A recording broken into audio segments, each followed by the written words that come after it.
When I think about what got us in the mindset of starting our program, I think what we wanted to accomplish was create a basketball space that could attract elite level kids, and we could share the gospel with them from an early age and prepare them for the battle and the climb to greatness. It's almost that time.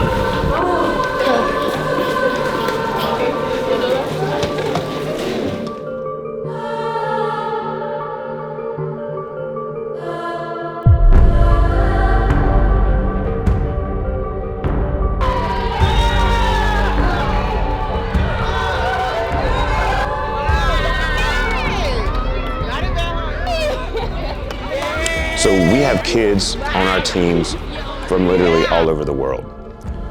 When we first started, we were a local homegrown program out of Raleigh, Durham area. 2 or 3 years into the journey, we started finding kids from surrounding states that were interested in what we were doing. We started having coaches show up that wanted to be a part of this from other states, and our presence kind of grew in different places around the US. In the last 2 years, we've actually had numerous kids come from overseas. We have kids now that have come from Africa, have kids from the Caribbean nations, and lots of other states around the country. So we got TikTok groups? It's kind of interesting because each of these kids, as they show up, they're coming here for the basketball. They're coming here because we have a good reputation. They want to go to college and play basketball, and we've got a track record of getting kids there now. You can't put the fingers up when you got.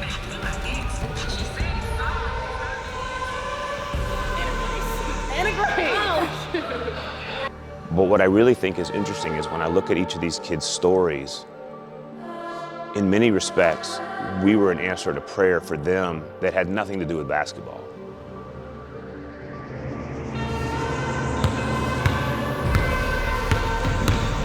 My name is Sidelia Maltabedu, and I'm from Ghana. My name is Sharon Mildred Ayeti from Ghana. My name is Chionte Simpson on Post, and I'm from the Bahamas. My name is Jada Bryant, I'm from Durham. I'm Avery Badley, I'm from Baton, Louisiana. My name is Georgia Brown, I'm from Durham, North Carolina. My name is Trinity Jefferson, I'm from Roanoke, Virginia. Every kid's got a different story, but God is almost like hand-picking many of these kids to be a part of this that brings different cultures and different understandings of the ways of life. My motivation is just where I come from, my background in Haiti, like having an opportunity to have a better life for myself. I work hard to pursue my dreams so that I can go back to my community to encourage people and inspire others who are not educated. Back home, they don't believe in girls being in sports. So that is my motivation to change the situation back in Ghana.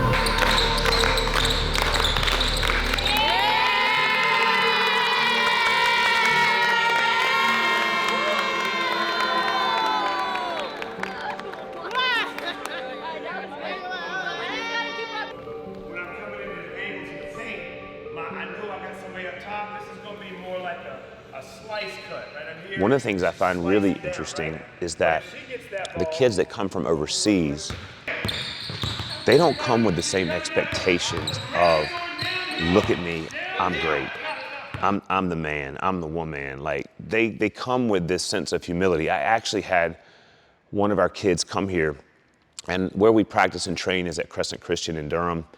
And our gym is pretty old. We're in a 50-year-old school here. And we've tried to clean it up, make it nice. But I remember one of these kids saying, "Coach, this is so nice. If I had my mat,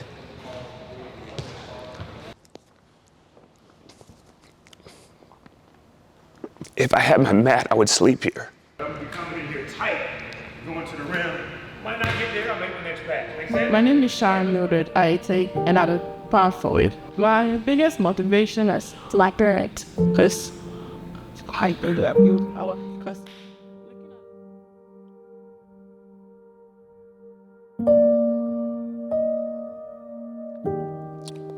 When somebody comes from a place where when it rains, they get wet at night while they're sleeping.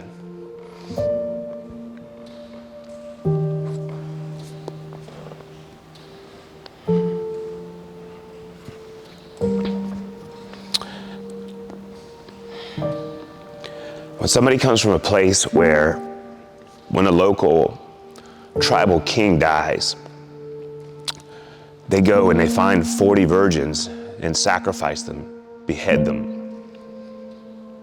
When somebody lives in a place that no matter how hard you try, you'll never have the opportunity to lead. You'll never have the opportunity to have a voice. When they come here and they realize, yeah, this is about basketball, but this is about a whole different kind of life, that humility and that appreciation that they bring changes the culture of everybody around them.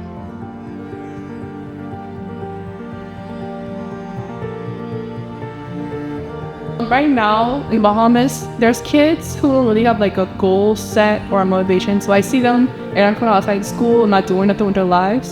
So I was like, I don't want to be like that and I don't want to follow their path. So I want to do something different. So every time I play basketball, I was like, hey, I can do something with this. How I got here is not just from me and from my parents, but from God himself and Jesus Christ, because without them, I wouldn't be here as who I am now and where I'm at right now. You can't get nowhere without Jesus Christ and God himself. My motivation is to play hard and be hard in everything I will do, so that I can go back and help others in education and basketball. I've been there since I'm a professional basketball player. I'm a basketball team higher level. Yes, 10 years was one of us years. So some opportunities soon. Some of the goals, more team driven, is to win, obviously, win and develop.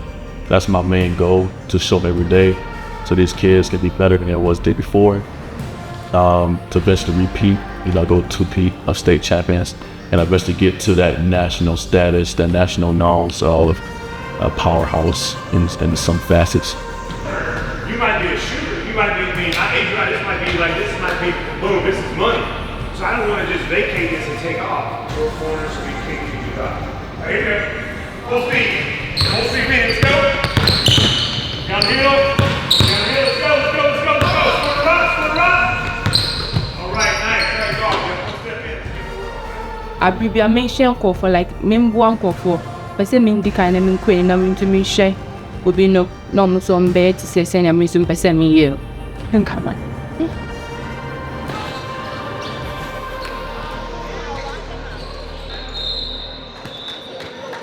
Today we're going to go out and have our first games for this preseason. We had our media day yesterday, got everybody together for the first time for the year. It was a great day. Now we're going to get out here and really test what we got for the first time. We can't wait to play. Huh? We can't wait to play. We're locked in, we're going to do what we're going to do on offense, but we need to let this team understand how athletic we are. Racing to the finish line, seatbelt, fast whips, got a win in mind. See me when I skirt, ain't no 10 in mine. Fish keep saying slow down, should've seen the sign. I done got it still on, where we going, I don't know. God, please protect me, I'm halfway home. Take the wheel right now, I let go. Better ones to let go. I thought by now you forgive me. No, it's not easy forgiving. Found a new reason for living. Nice days, making noise, all I hear them say.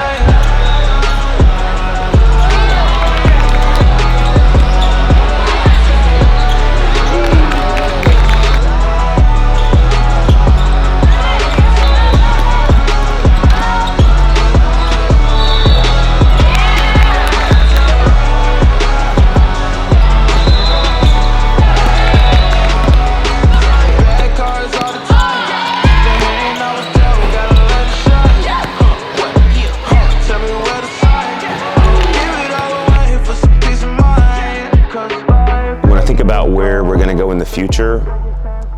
A couple of years ago, I thought this was going to be a pretty simple thing. Kids would come in, we'd teach them how to play at a super high level, we would compete, we'd get them into college, they get an education, and they'd join the workforce and they'd make an impact. I've seen things happen lately that make me wonder, perhaps this is going to be something even more substantial than that. I don't know what his plan is.